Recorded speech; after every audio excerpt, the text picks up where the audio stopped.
नमो अरिहन्ताणं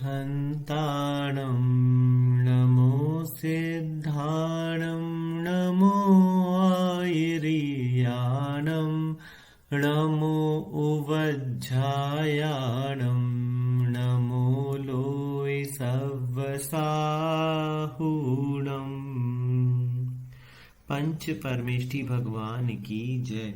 देवादिदेवी खजारा श्री संभवनाथ भगवान की जय। संत शिरोमणि आचार्य गुरुवर श्री विद्यासागर महामुनिराज की जय। 10 लक्षण महापर्व की जय। उत्तम ब्रह्मचर्य धर्म की जय। अहिंसामय विश्व धर्म की जय। आज इस आत्म कल्याण के महापर्व की 9 दिन से अनवरत चली आ रही साधना की श्रृंखला का उपसंहार है। बीते 9 दिनों में हमने अपनी चेतना को जागृत करने के प्रयास में, अपने जीवन को उन्नत बनाने की दिशा में, अपने विकारों के साथ साथ उन विकारों को दूर करने के उपायों को भी जाना। जैसे क्रोध को क्षमा से, मान को मृदुता अर्थात विनम्रता से, माया को ऋजुता अर्थात सरलता से, लोभ को शुचिता अर्थात संतोष से, असत्य को सत्य से, हिंसा को अहिंसामय संयम से, चोरी को त्याग से, इच्छाओं को तप से, परिग्रह को आकिंचनी के द्वारा इस तरह से उपायों को जाना। मैं आशा करता हूं कि अपनी जीवन शैली में परिवर्तन करने के लिए हम सभी यथाशक्ति संकल्पबद्ध भी अवश्य हुए होंगे। यदि नहीं तो अभी भी अवसर अपने हाथ ही है।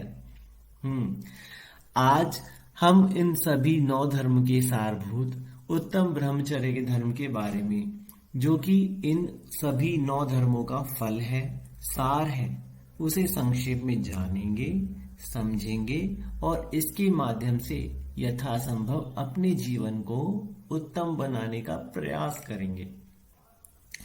जिस प्रकार देवों में जिनेंद्र देव, गुरुओं में निर्ग्रंथ, मंत्रों में नमोकार महामंत्र, चर्चाओं में अध्यात्म, मनुष्यों में चक्रवर्ती, पशुओं में अष्टापद आदि की श्रेष्ठता जगत में प्रसिद्ध है, उसी प्रकार सभी व्रतों और धर्मों में ब्रह्मचर्य की श्रेष्ठता सर्वमान्य है। आज ब्रह्मचर्य के संबंध में एक संकीर्ण भ्रांति प्रचलित हो गई है, जिसमें ब्रह्मचर्य को केवल विवाह न करने के संकल्प रूप में देखा जाता है, जो कि ठीक नहीं है। अतः हम जानेंगे कि इसका सही स्वरूप क्या है। जैन दर्शन के अनुसार जीव किन किन स्टेजेस से प्रारंभ करके ब्रह्मचर्य की पूर्णता को प्राप्त होता है। तो आइए देखते हैं। ब्रह्मचर्य शब्द 2 शब्दों से मिलकर बना है, ब्रह्म और चर्य। ब्रह्म का अर्थ होता है निज आत्मा, चर्या का अर्थ होता है आचरण करना, अर्थात निज आत्मा में स्थिर चित्त हो आचरण करना ही ब्रह्मचर्य है। और इसके विपरीत अपनी आत्मा से बाहर अन्य पर पदार्थों में प्रवृत्ति करना अब्रह्म भाव है, अर्थात अपनी आत्मा से दूर करने वाले बाधक कारण जैसे राग, द्वेष, इष्ट अनिष्ट रूप भावों का उत्पन्न होना अब्रह्म है, कुशील है। राग द्वेष की तह में जाने पर देखते हैं कि राग द्वेष आदि का कारण है 5 इंद्रिय संबंधी विषय वासना। हमारा पंचेंद्रिय के इष्ट विषयों और उन संबंधी भोग उपभोग की सामग्री में राग और अनिष्ट विषयों और उन संबंधी भोग उपभोग की सामग्री में द्वेष होता है। कल ही उत्तम आकिंचन धर्म में हमने जाना था कि अपनी आत्मा के सिवाय इस लोक में कोई भी पदार्थ मेरा नहीं है। प्रत्येक वस्तु स्वयं में स्वतंत्र है, स्वयं स्वयं की कर्ता भोक्ता है। उनमें कुछ करने या उनको भोगने का मुझे कोई अधिकार नहीं। अतः किसी पदार्थ को इष्ट अनिष्ट मानकर उन्हें अपनी इच्छा के अनुसार परिवर्तन कराने की अनधिकृत चेष्टा करना महान अपराध है और यही अब्रह्म है। इस प्रकार सभी प्रकार के राग द्वेष का अभाव कर पूर्ण सुख की अपेक्षा निज आत्मा की उपासना कहें या उसमें लीन होना, यह ब्रह्मचर्य, ये एक ही अर्थ है और इसी को निश्चय से उत्तम ब्रह्मचर्य धर्म कहा। यह ही साध्य है। इसके साधन रूप बात की जाए तो पर पदार्थों में रमणता तथा बाह्य सामग्री, इन दोनों का त्याग की अपेक्षा कहें तो व्रत कहो या त्याग कहो या संयम कहो, इंद्रिय विजय कहो या ब्रह्मचर्य, ये सब एक ही अर्थ है और इसी को व्यवहार ब्रह्मचर्य धर्म कहा। शायोपशमिक दशा में देखा जाए तो आत्मा एक समय में एक को ही जान सकता है, एक में ही आचरण कर सकता है, या तो स्व में या पर में। जब पर को जानना होता है तो उस समय न तो अपनी आत्मा को जान पाता है न ही उसमें आचरण कर पाता है। पर पदार्थों में जीव की प्रवृत्ति 5 इंद्रिय और मन के द्वारा ही होती है। पर को स्पर्श करना, पर का स्वाद लेना, पर की गंध लेना, पर का रूप देखना, पर को सुनना, पर को ग्रहण या त्याग करने के भाव करना, ये सब इंद्रिय और मन के कार्य हैं। आगे बढ़ने से पहले पांचों इंद्रियों के विषय संबंधी अब्रह्म को एक सिंपल एग्जांपल से समझते हैं। जैसे किसी यात्रा के दौरान अत्यधिक प्यास लगने पर एक मनुष्य को कहीं पानी का स्रोत मिला।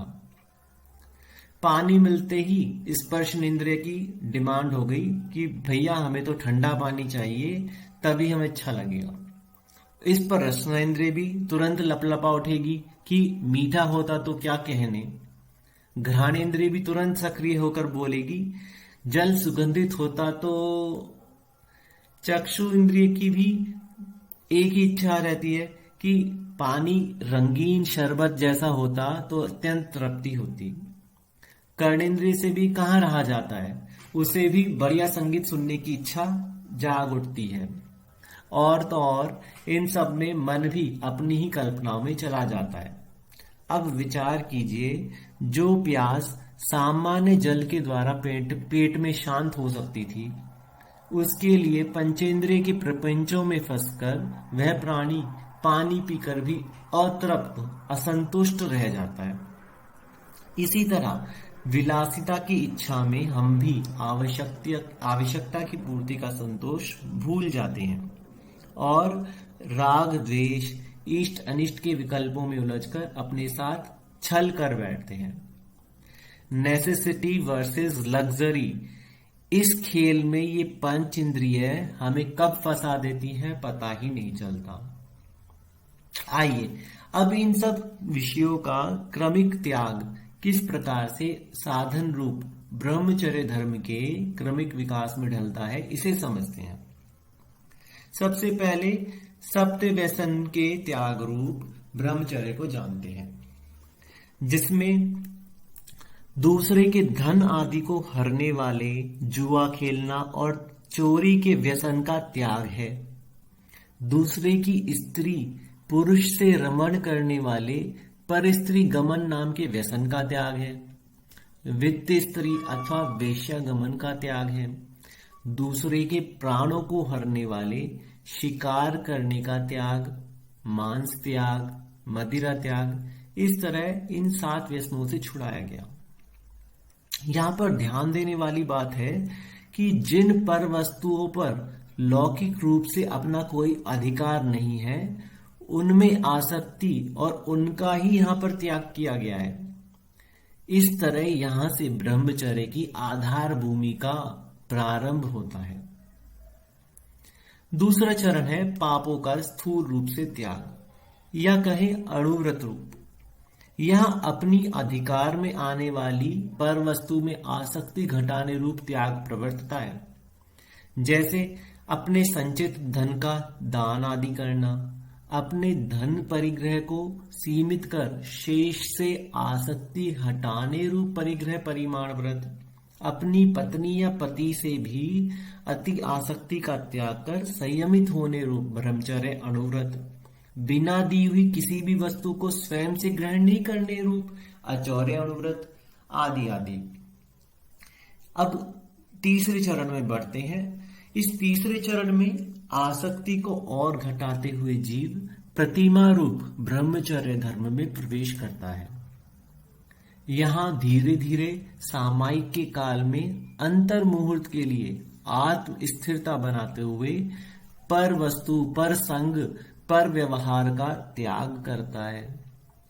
अष्टमी, चतुर्दशी आदि पर्व के दिनों में विशेष संयम को ग्रहण करता है।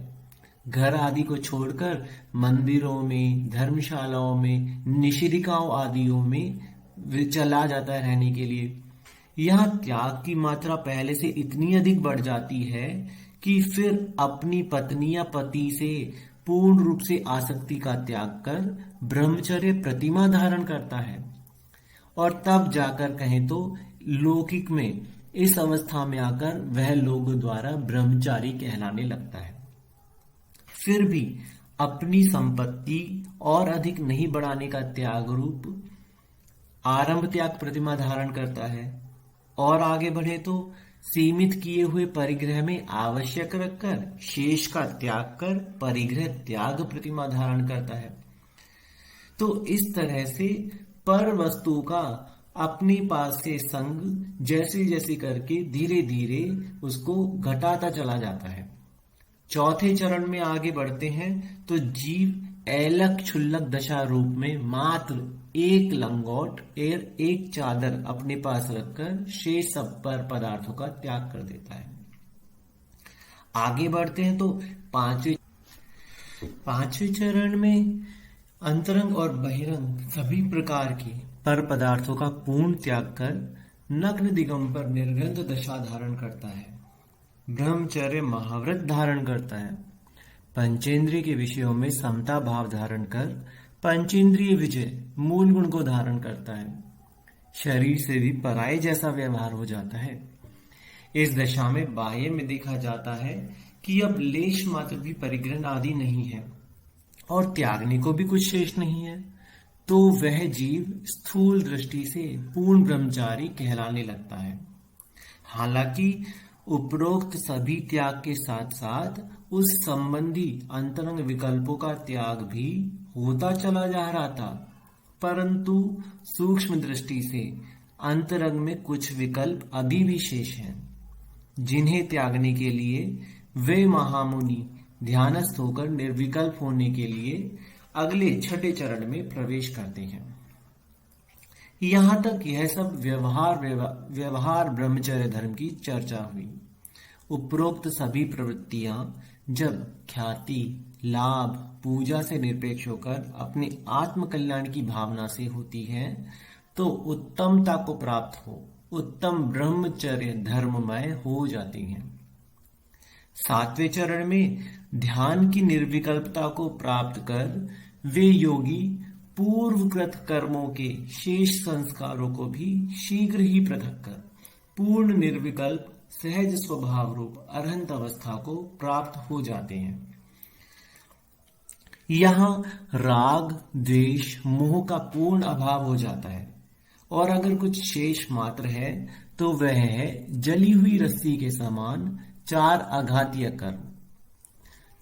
अब इन 4 आघातीय कर्मों का नाश कर वह चैतन्य आत्मा 18,000 महाशील गुणों के धारक परम सिद्ध दशा को प्राप्त कर सर्व प्रकार से पूर्ण ब्रह्म अवस्था को प्राप्त हो जाता है। तब कहीं जाकर यह जीव उत्तम ब्रह्मचर्य धर्म से संपन्न हो पाता है। ऐसे आदर्श ब्रह्मचर्य धर्म का पालन तो महायोगी, महामुनि ही कर पाते हैं। फिर भी हम सभी अपनी योग्यता अनुसार इसे अपने जीवन में अपनाएं। कम से कम ऐसा श्रद्धान अवश्य जागृत करें, इतना मानस तो अवश्य बनाएं कि मैं पर द्रव्यों से भिन्न आत्मा हूं और मैं इस शरीर में रहता हूं, मैं यह शरीर नहीं हूं। साथ ही सप्त व्यसनों का पूर्ण त्याग कर अन्याय अनीति अभक्ष्य का त्याग कर स्वयं को परम ब्रह्म की प्राप्ति की इस अलौकिक यात्रा का हम मंगलाचरण करें। जैसे मार्ग में चलने पर बाधाएं आना, ठोकर लगना संभव है, परंतु उत्साह बनाए रखने से और सावधानी से चलने पर यात्रा सहज पूर्ण हो जाती है। उसी प्रकार ब्रह्मचर्य धर्म के पालन में साधक को दोष लगने की संभावना है, और ऐसा यथार्थ भी है, क्योंकि तभी तो इसी को कहा गया असीधारा महाव्रत। फिर भी साधक को आत्मनिंदा, आलोचना, गर्हा आदि के द्वारा अपने दोषों को दूर करते रहना चाहिए और अत्यंत सावधान रहना चाहिए। परम ब्रह्म दशा की प्राप्ति की इस यात्रा में हम भी अपनी शक्ति अनुसार अवश्य सम्मिलित हों और शीघ्र ही ब्रह्मचारी से पूर्ण ब्रह्म बने। इसी पावन पुनीत भावना के साथ उत्तम ब्रह्मचर्य धर्म की जय। दशलक्षण महापर्व की जय।